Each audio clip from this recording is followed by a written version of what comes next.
Hello all, I'm Sai and you're watching The Book Dragon. In today's video, I'm bringing to you my favorite books from the third quarter of 2022. I'm not able to believe that we have less than 3 months for the end of the year and we are going to get into 2023 already. It sounds super fast and crazy to me because I managed reading a lot of books in the third quarter, especially because of the 30 books in 30 days challenge which I did in August. But most of the books in this list are not from that list and it was definitely surprising for me. I have a total of 8 books in this list, so without any further ado, let's get into the books right away. The first one I'm going to talk about in this list is clearly the winner for this quarter for me because I enjoyed each and every book inside the series. You can just easily say it from my hoodie itself today. I'm wearing the Ponniyin Selvan hoodie and it's obviously the Ponniyin Selvan series by Kalki.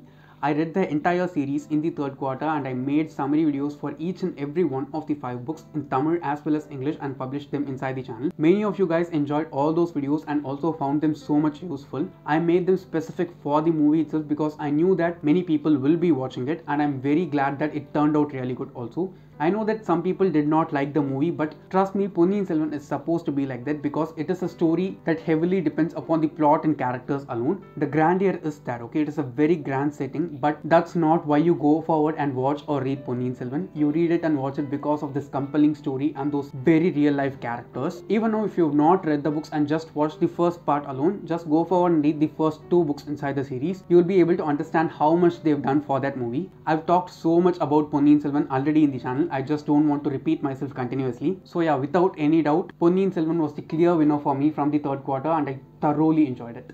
The next one is a manga and I read only the first 3 volumes of the series because only 3 volumes were available in Kindle Unlimited, and it is Cells at Work by Akane Shimizu. This is actually an educational manga and the way in which the author has written it is just extremely brilliant. Here we see the human body's immune system as a landscape, and in that landscape each and every cell is considered to be an individual and each and every type of cell is considered to be kind of a faction, and the 2 main characters whom we follow here throughout these first 3 volumes is a white blood cell and a red blood cell. More than anything, I can say that if you just go forward and read these first 3 volumes itself, you will be able to learn a lot more, at the same time enjoy the entire story that the author is trying to present with the information that is loaded inside it. While talking about the series in the beginning itself, I said that I was just sad that I was not able to read it while I was in 11th and 12th standard. Especially if you are in 10th standard right now and if you are going to study biology in the next 2 years, just go forward and read this. I'm sure it will be immensely helpful and fun for you. So Cells at Work by Akane Shimizu is the next favorite from the third quarter for me.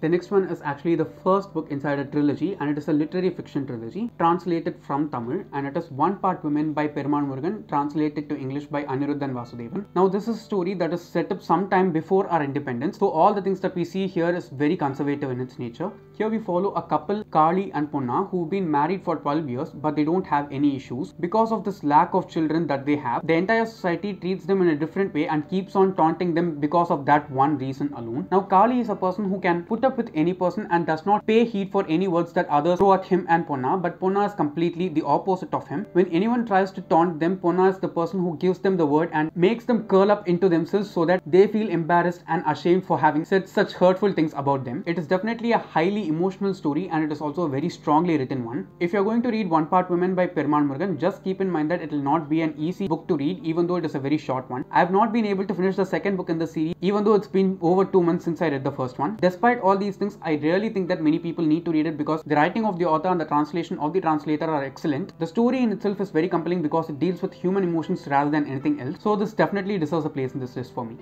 Next we have a super famous Greek mythology retelling, and it is the Song of Achilles by Madelline Miller. I'm sorry that I was not able to find my copy of the book. I don't have this cover, but I love this cover compared to the one that I have, which has the armor on it. Here we follow the love story of Patroclus and Achilles and how they were not well accepted by the society, even though the love that they had for each other is extremely pure. It is a tragic love story and the way in which the author has written it is excellent. We actually follow the life story of Patroclus from the time he's a child until the end of his life, and the way in which she narrates it is extremely brilliant. It is a slow moving book, but it does not feel boring at any point at all, and there are multiple time jumps which we have since we cover the entire life story of a character within 350-400 pages. More than anything, the writing of the author and the way in which she has written both our main characters here is the thing which stands out for me the most. It was extremely brilliant and it deserves all the hype that it has, so it's definitely a favorite of mine.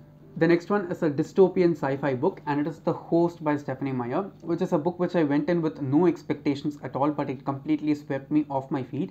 It was very interesting and fun to read because I did not have good opinions about the writing of this author because of Twilight, because I've heard only really bad things about Twilight so far. But after reading The Host, I'm definitely interested in giving Twilight a try. I've not started reading it yet, but I think I'll do it sometime in the future. Here we follow our main character Melanie, who lives in a future Earth where Earth is taken over by this alien race called the Souls, and the Souls are just these silver worm-like creatures which are inserted into the human body, and because of the influence of these worms or souls, the consciousness of the human beings is subdued and the consciousness of the souls take over the human beings. But for some people alone, the consciousness is very strong, and because of this, what happens is our main character, when being placed with the soul, takes up the consciousness of the body just like the soul also does. So basically we have two souls inside one human body, and the conversations that happen within the head of Melanie with this soul is the entire plot of this book. I don't know why this book is not famous. I watched the movie, it was not good at all, but this book definitely is. If you had second thoughts of reading The Host, just go for and try it. I'm sure that you will like it in some way or the other.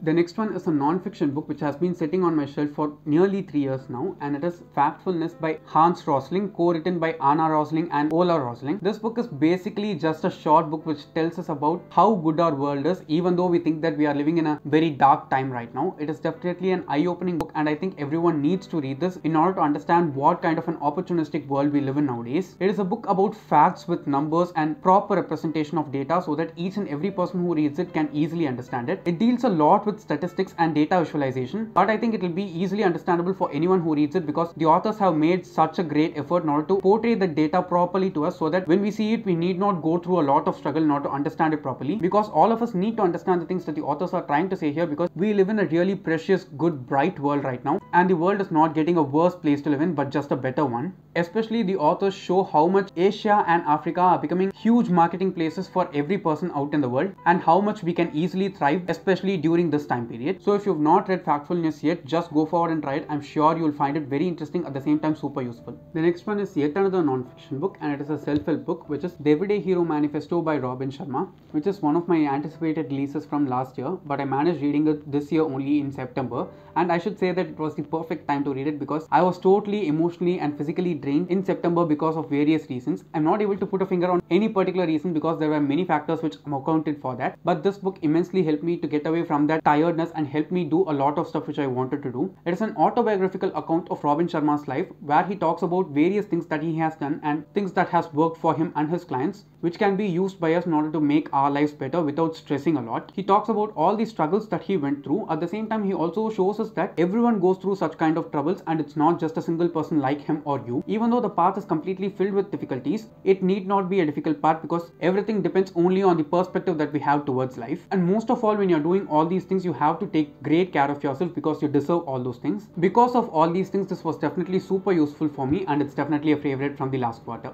The last book in this list is an adult contemporary romance, and I did not expect this book to end up here, which is The Spanish Love Deception by Elena Armas. I had good hopes for this book because I heard only really good things about it, but I did not expect myself to enjoy this book from top to bottom completely. Here we follow our main character Catalina, who has to get this date immediately in order to attend her sister's wedding in Spain, and it is just a few weeks in the future, and she does not have anyone to be her date for the wedding. Our other main character Aaron comes forward and offers to be Catalina's date in exchange for a favor. After the favor is being done by Catalina to Aaron, he goes with her to Spain for a week, and they both act like a couple in front of Catalina's family. It is cute, funny, and also very steamy at instances. I think this is a perfect blend for an adult contemporary romance because I got every element that I expected out of this book. At the same time, it also addressed some very important social issues like sexism in a very proper way. Because of all these reasons, I definitely enjoy reading this the whole time. So even though it surprised me a lot, it definitely deserves a place in this list. So yes guys, those are all my favorite books from the third quarter of 2022.